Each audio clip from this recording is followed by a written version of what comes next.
Crime করে মাদকের ব্যবসা করে ব্রাহ্মণবাড়িয়া আমি থাকতে দেবো না। ক্রিমিনালকে অ্যারেস্ট করা, মামলা ডিটেকশনের ক্ষেত্রে যেন আমরা হেল্প পাই, এই রিকোয়েস্টটা থাকবে। পাশাপাশি আপনারা দেখছেন যে গত অক্টোবর মাসে 10টি মার্ডার, নভেম্বরে 9টি, এরকম একটা ডাটা অ্যানালাইসিস করে দেখলাম যে গত প্রতি মাসে 2-3টি মার্ডারের র্যান্ডম, লাস্ট 2 মাসে একটু বেশি। আবার ইতিহাসে দেখা যাচ্ছে গত বছরের এই মাসেও ঠিকই 10টি ছিল। আমি বুঝলাম না, শীতকালে হয়তো এটা ইনসিডেন্টালি হয়তো মিলে গেছে, বাট আমার কাছে মনে হয়েছে যে একটু তো উত্তেজনা ছিলই।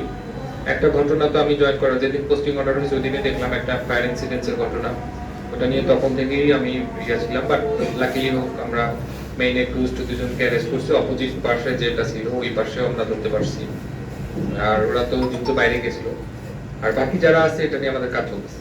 এটা অস্ত্র এখানে একটু বালু মহল, ড্রাগস এবং অন্যান্য আদার যে পার্ট আমার অলরেডি নলেজে এসেছে। অস্ত্রের যে বিষয়টা, মাদকের বিষয়টা অলরেডি নলেজে এসেছে। আমরা ওয়ে আউট খুঁজতেছি এবং আপনারা জানেন যে আমরা এই মুহূর্তে পুলিশ সুপার, থানার অফিসার ইনচার্জ সহ একটা মূল সেটআপ আমরা একবারে নতুন, সেক্ষেত্রে ফোকাসড করা এখন নির্বাচনকে কেন্দ্রিক। তো আমরা মূলত নির্বাচনকে এখন ফার্স্ট প্রায়োরিটি দিচ্ছি। এরপরে আইন শৃঙ্খলা তো উন্নতি রাখতেই হবে, এটা তো ডেফিনেটলি আমাদের ফার্স্ট প্রায়োরিটি, বাট ফোকাসটা আমরা নির্বাচন কেন্দ্রিক। তো সেক্ষেত্রে আমরা হয়তো স্পেশাল ড্রাইভে যাব, হয়তো না যাবই, স্পেশাল ড্রাইভে আর্মস রিকভারি।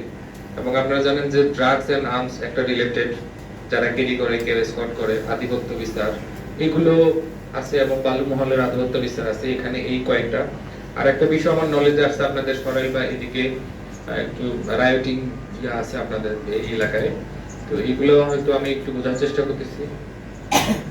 দু একটা ঘটনা যে ঘটে নেই তা না, একটা রেপ মার্ডার সহ আরো কয়েকটা ঘটছে, আসামি অ্যারেস্ট হয়েছে, 164 হয়ে গেছে।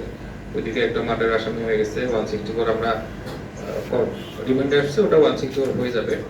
তো আমরা বেসিক্যালি আমি আসলে ক্রাইম নিয়ে কাজ করা অফিসার, আমি ক্রাইম ডিটেকশন, ক্রাইম নিয়েই কাজ করা। তো সেই ক্ষেত্রে এখানে অ্যাডমিনিস্ট্রেটর হিসেবে আমি চাবো আমার ফোকাসটা ক্রাইম নিয়েই থাকবে। তো এদিকে আমি আপনাদের একবারেই আন্তরিকভাবে সহযোগিতা চাই।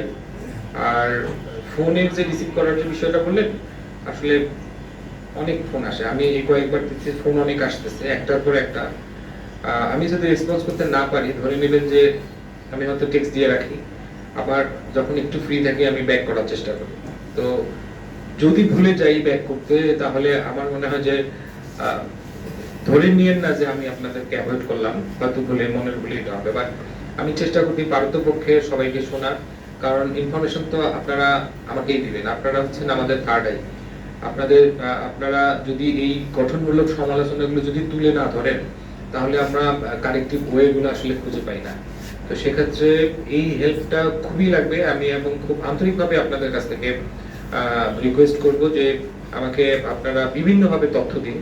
শুধু প্রকাশ করা বা নিউজ আপনারা পত্রিকায় দিচ্ছেন তা না, আপনারা যেহেতু একটা একবারে ভালো একটা প্রফেশন, আমার সবচেয়ে ভালো লাগছে ব্রাহ্মণবাড়িয়া জেলা শহরে এই আপনাদেরকে দেখে, এবং অন্যভাবে নিয়ে না, আপনাদের আমার কাছে মনে হচ্ছে আপনারা সাহিত্য প্রেমী, ক্রিয়েটিভ, এই মানে থাকে না যে আপনাদের প্যাশনটা, মানে প্রফেশন গুলো কিন্তু অনেকে অন্যভাবে নেয়। আপনাকে এই প্রফেশনটা দেখে আমার লোকজন বিভিন্ন প্রফেশন থেকে মনে হচ্ছে যে খুব এনরিচ এখানে সাংবাদিকতা হয়, এবং এখানে হাই কোয়ালিটি সাংবাদিকতা হয়, এবং আপনাদের এতজনকে একসাথে দেখে আমার খুবই ভালো লেগেছে।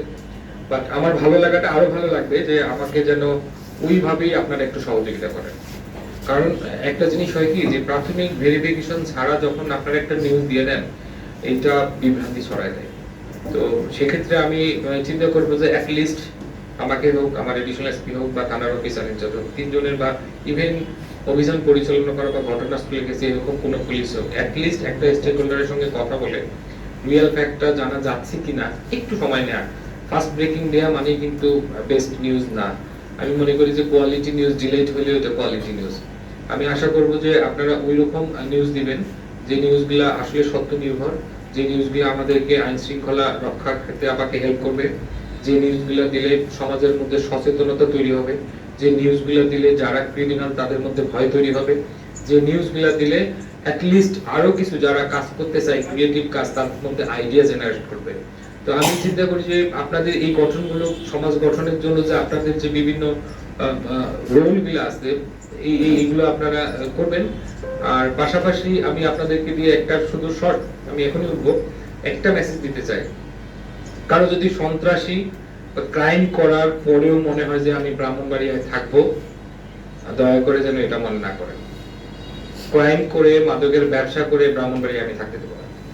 আমার যতক্ষণ এবিলিটি আছে, আমার যতক্ষণ আমি এই চেয়ারে থাকবো, আপনি এটা বলে গেলাম না, আমার হয়তো লিমিটেশন থাকবে, আমার হয়তো রিসোর্স লিমিটেশন থাকবে, ইনফরমেশন লিমিটেশন থাকবে, আমার ম্যান পাওয়ার লিমিটেশন থাকবে, বাট আমার যতটুকু আছে আমি কমিট করতে চাই যে আমি সন্ত্রাসী বা মাদক কারবারি বা এই মার্ডারার বা ক্রিমিনাল এবং আমার পুলিশ একসাথে থাকবে না। কিন্তু এই একটা ক্ষেত্রে আপনাদেরকে আমি সাথে চাই যে ইনফরমেশন এবং রিয়েল ইনফরমেশনটা আমাদের জন্য খুব জরুরি, যেন আপনাদের ইনফরমেশন গুলো আমাকে মিসগাইড না করে। অনেকেই আছে যে হঠাৎ করে থাকে না যে আমরা তো আলটিমেটলি একটা সময় গিয়ে কিন্তু ব্যক্তিতে পড়ে যাই, প্রফেশনের পরেও কিন্তু ব্যক্তি। তো আমি চাবো যে প্রফেশনের স্বার্থটাই আগে দেখবেন, সোশ্যাল স্বার্থটাই আগে দেখবেন, ব্যক্তি স্বার্থটা আমরা যেন না দেখি যে আপনার কোনো পার্সোনাল গেইনের জন্য কোনো ইনফরমেশন দিয়ে মিসলিড করা। আমি কাউকে ছোট করে বলতেছি না, আমরা তো সবাই ব্যক্তি মানুষ, যে কারণে বলতেছি ওই জায়গাটার উপর থেকে যদি একটু প্রফেশনাল ওয়েতে এই সামাজিকতার দিক থেকে চিন্তা করে যদি আমাকে ইনফরমেশনটা দেন, তাহলে আমি চেষ্টা করবো অ্যাটলিস্ট রেসপন্স করার জন্য। এবং আমার কোনো ওসি বা কোনো অফিসার যদি মনে করেন যে একটা রিয়েল ক্রাইম, আপনারা জানেন অলরেডি মেসেজ দেওয়া হয়ে গেছে যে থানায় যাবে মামলা নিয়ে রেকর্ড হবে না, এরকম ঘটনা জিডি হবে রেকর্ড হবে না, এরকম মেসেজ কিন্তু অলরেডি চলেই গেছে। এবং আমার কাছে ভিজিটর আসতেছে, আমরা অলরেডি মেসেজ কিন্তু রিসিভ, যে কারণে দেখবেন মামলার পরিসংখ্যান হয়তো অনেক বেশি। গত মাসে আপনার এতগুলো চিন্তাই হয়েছে, এই মাসে এত বেশি কেন? আপনারা কিন্তু পরিসংখ্যানের দিক দিয়ে অ্যানালাইসিস করলে দেখবেন যে ক্রাইম অনেক বেড়েছে। বাট অমিশন মানে মামলা লজিং এর ক্ষেত্রে যে অমিশন টেন্ডেন্সি, এটা আমরা অ্যাভয়েড করতে চাই, কারণ আমরা রিয়েল দৃশ্য দেখতে চাই, রিয়েল দৃশ্য লজ করতে চাই, ডিটেকশন করতে চাই, তারপরে প্রিভেনশন। আপনি যদি ক্রিমিনালকে ডিটেকশন করে অ্যারেস্ট না হয় তাহলে ক্রাইম প্রিভেনশন হবে না। সো এইটা বেসিক রেখেই আমি আসলে কাজ করতে চাই। আর অনেক মন খুলে কথা বলবো আপনাদের সাথে এই ব্যাপারে, একবারে ফ্রি। বাট আমি একটু আজকে নিচ্ছি যে আমার একটু টাইম লিমিটেশনের জন্য 4টায় যেতে হবে। আমি আপনাদের কাছ থেকে বিদায় নিচ্ছি, আমার জন্য দোয়া করবেন। ধন্যবাদ।